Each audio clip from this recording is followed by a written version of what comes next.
Check that the O-rings are okay.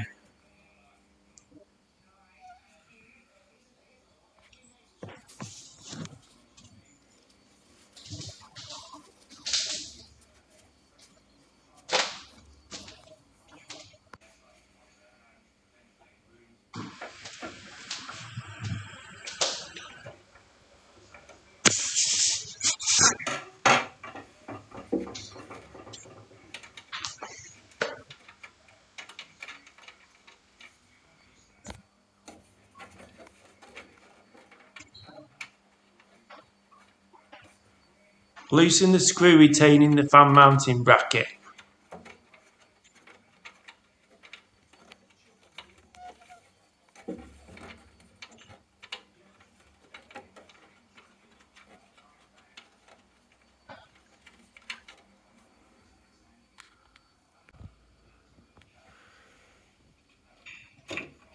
Disconnect the electrical leads from the fan.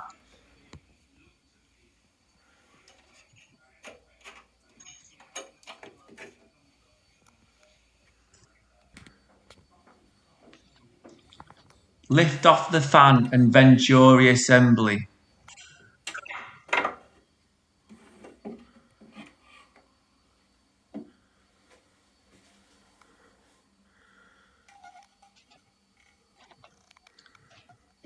Inspect the fan outlet sealing gasket and replace this if necessary.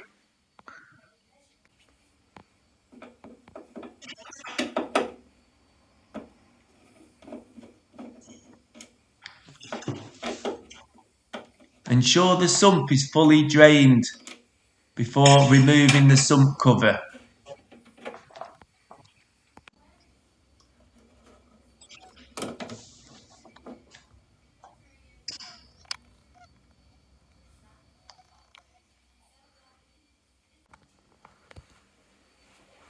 Lift the manifold to clear the bottom sealing gasket and remove the manifold by pulling down.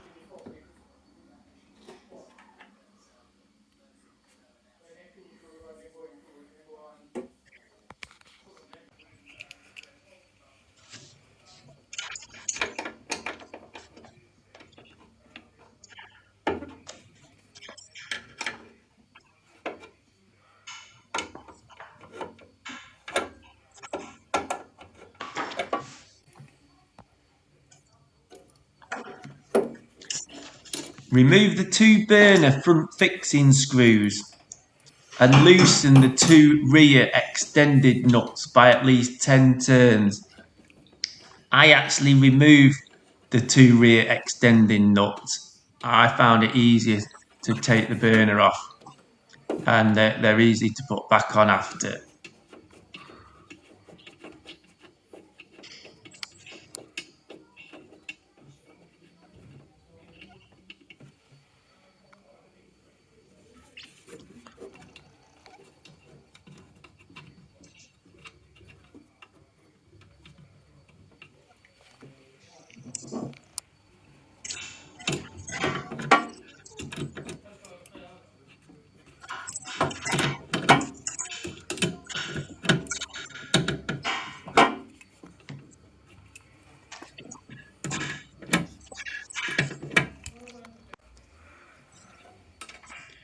A small Phillips screwdriver is best for the two front fixing screws, and I used a small adjustable spanner for the two rear extending nuts.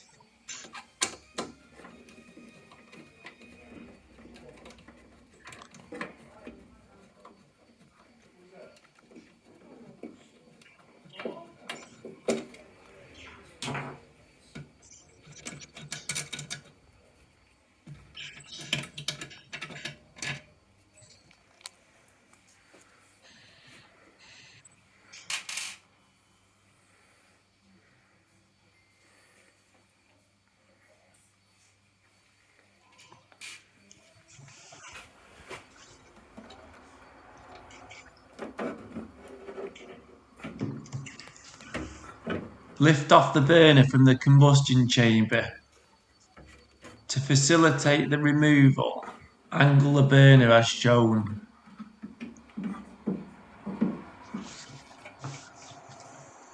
The burner head is a ceramic plaque construction, so care must be taken to ensure that the burner is not placed down upon its face, as this may cause damage to the ceramic.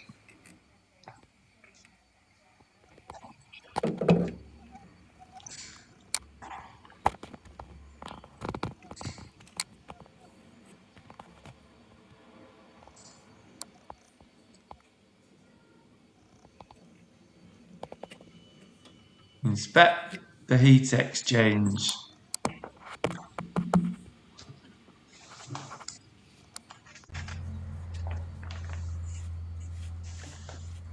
Brush off any deposits that may be on the ceramic with a soft brush.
Make sure you've got a good brush that can get right down into the heat exchange and give it a good clean, which I didn't have a great one on this occasion.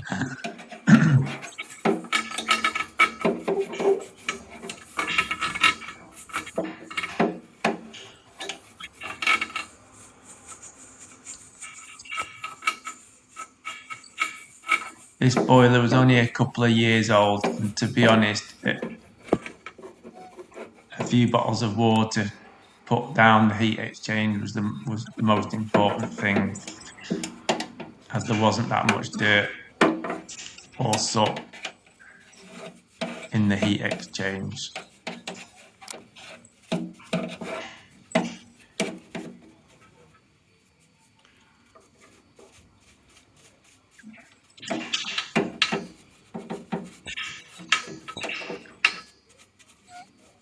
Also,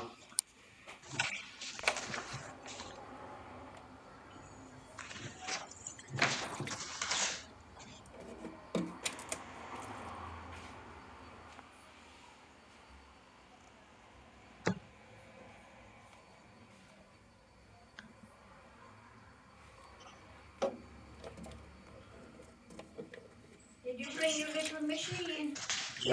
Yeah, I have brought it, and me and my mum tried it out last night. And it's working. Yeah, it's working. Brilliant.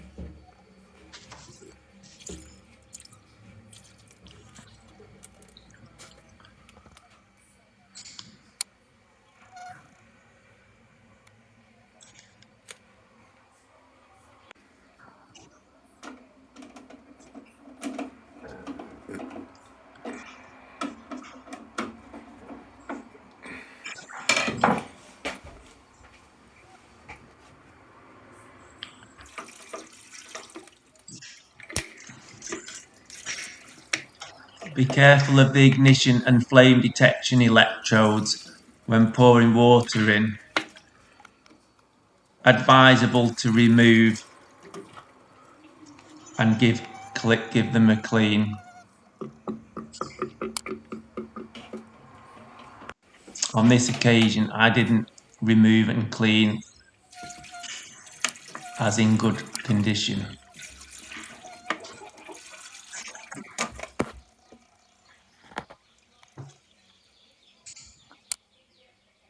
Keep pouring water down until it runs clear and all the bits have gone down into the condensate trap.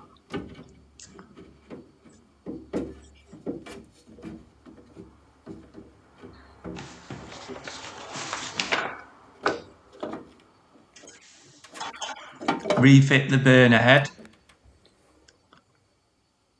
in reverse order, angling it to get it in.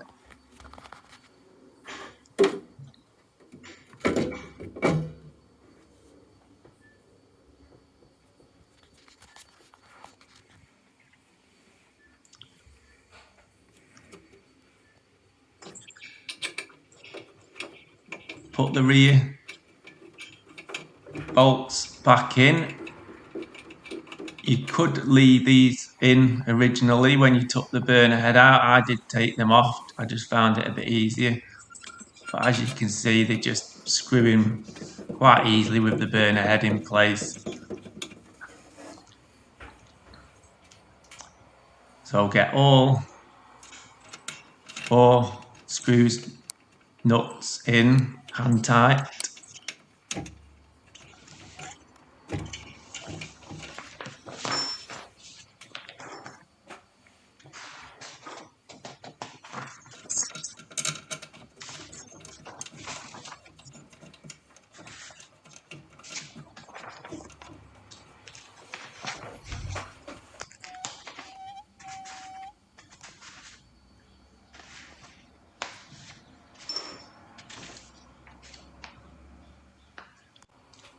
If you look in the MIs, first tighten screw A, which is the front left one.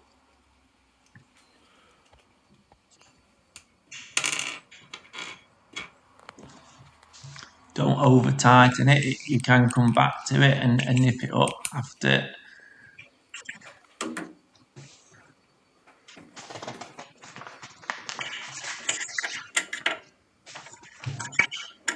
Then followed by B, the far right one, so we're diagonally across. Nip that up, but again, don't over tighten it just yet. Oh.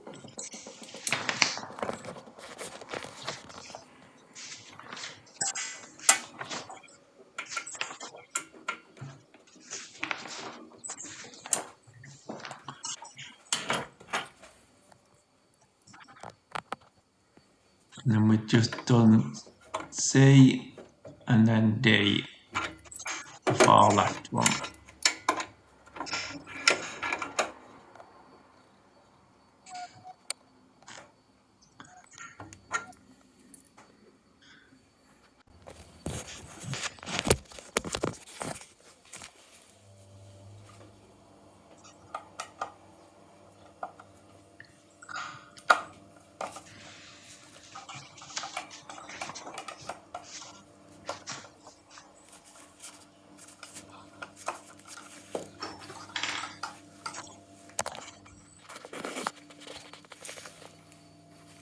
Right, remove the 2 injector housing screws.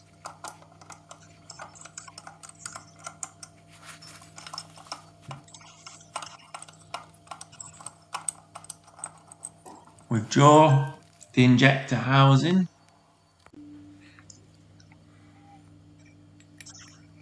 With an adjustable, remove the injector.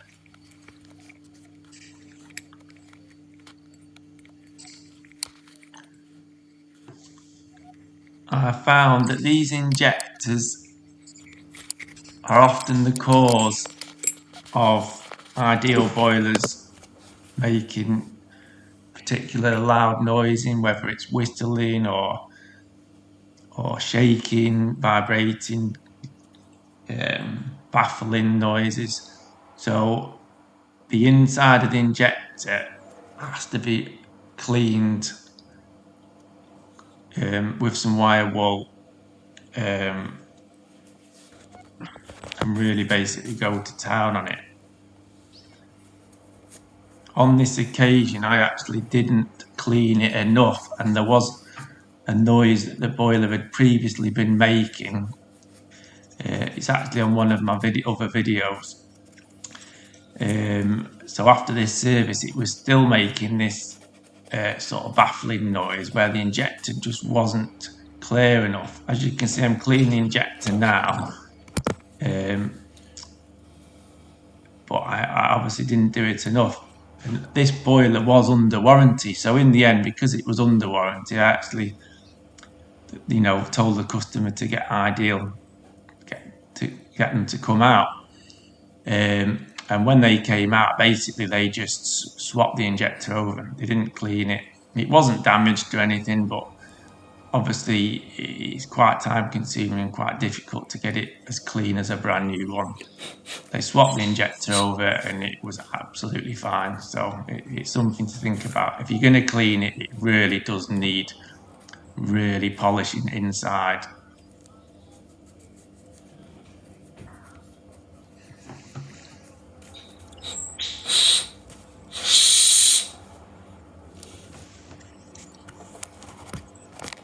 So there you can see the injector. I've cleaned the outside. It's all nice and clean. You look inside, it looks pretty, plenty of space for that gas to go up, but obviously it wasn't clean enough.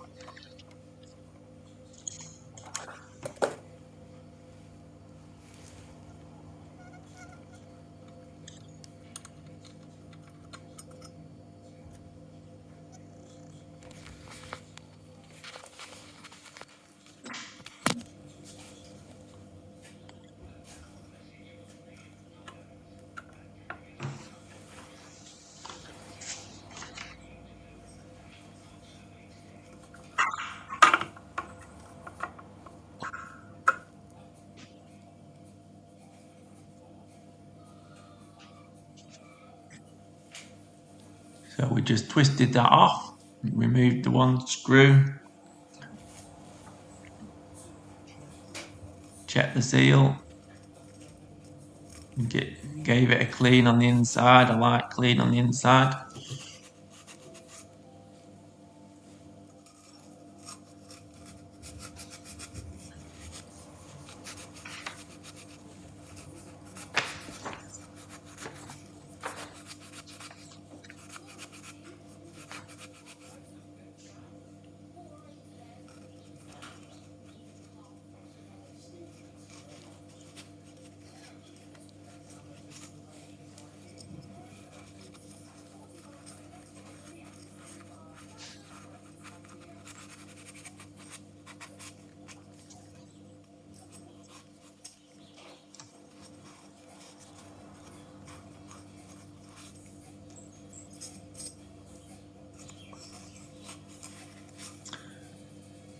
So we're just giving the Venturi a clean on the inside as well, just to make sure there's no dirt, dust that's been sucked through it.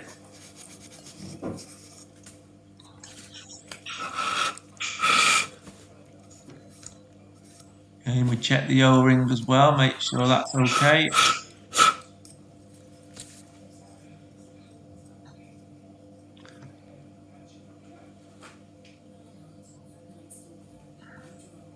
And we fit it back to the fan.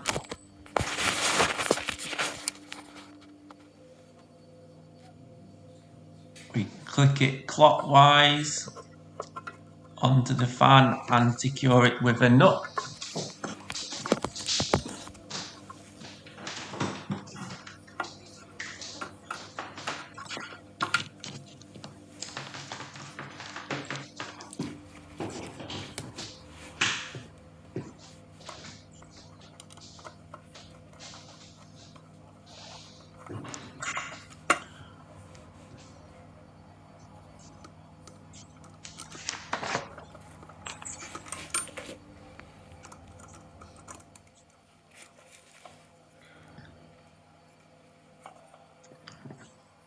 Refit the injector housing with the injector fitted to it. Tighten back up.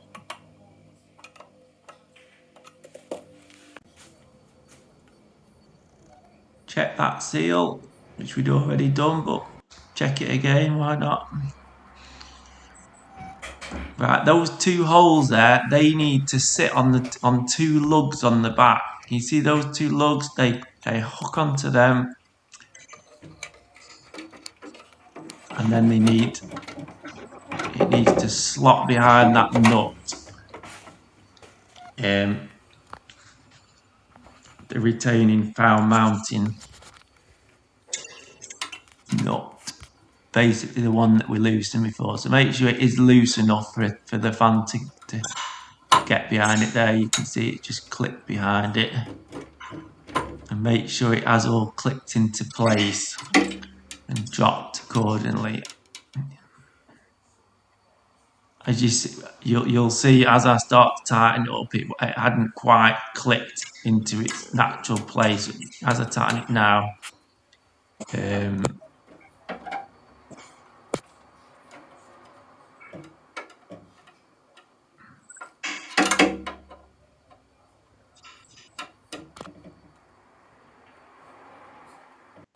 oh no, it had dropped. It was in the correct place. Just make sure before you tighten that fan back up that it is hooked on correctly and in the right place.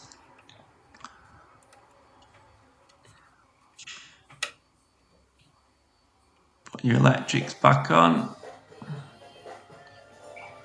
Yeah, if the fan's not in the right place, yeah, you'll be struggling now with this gas pipe and connecting the gas valve to the Venturi, to the injector.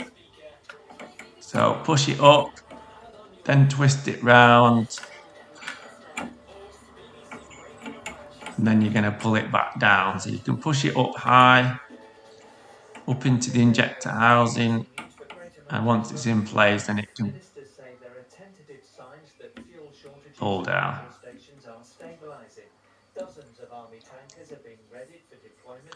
And again, if that's not in the correct place, this clip will struggle to go on. So you want to hear a nice click from that, and then you know you're okay.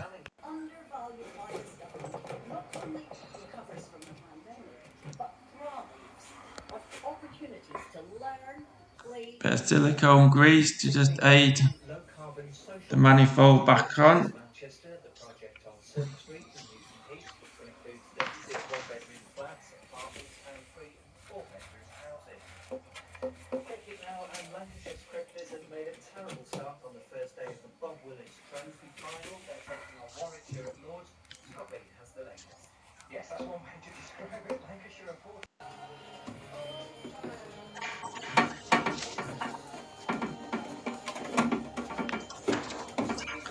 Right, with a bit of difficulty, you want to push this up, basically reverse order of when you took it out. Once you get it up and then pushed over, and you can just pull it down. And to be honest, it fell into place very easily with a bit of silicone grease. I probably put too much on. Probably I didn't. It doesn't matter, but it went in quite easy. So you only need a little bit of silicone grease just to get it in there. That's fine there. Sump cover back on. Hold it all in place.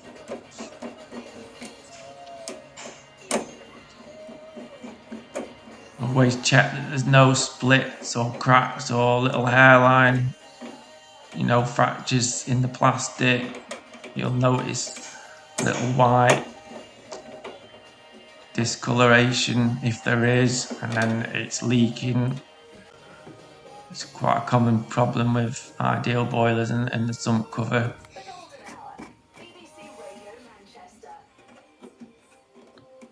The condensate that goes through it is quite corrosive and can attack any weak spots.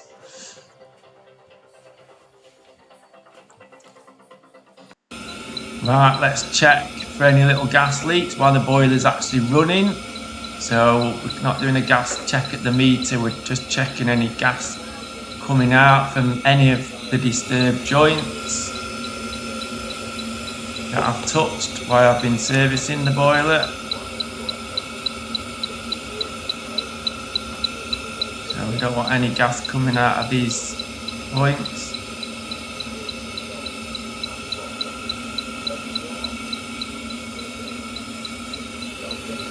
got to have the boiler running now, obviously, because there shouldn't be any gas above the gas valve.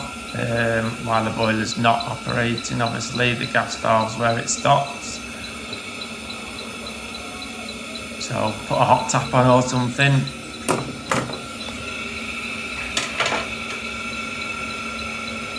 Just nipping that screw up a little bit more. Just a slight little bit of a reading.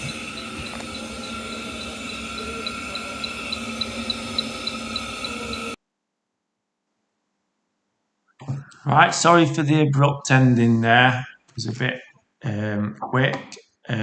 Just want to say you must be gas safe to be working on gas boilers, and always follow regulation 26.9 after you have worked on any gas appliance, i.e. gas boiler.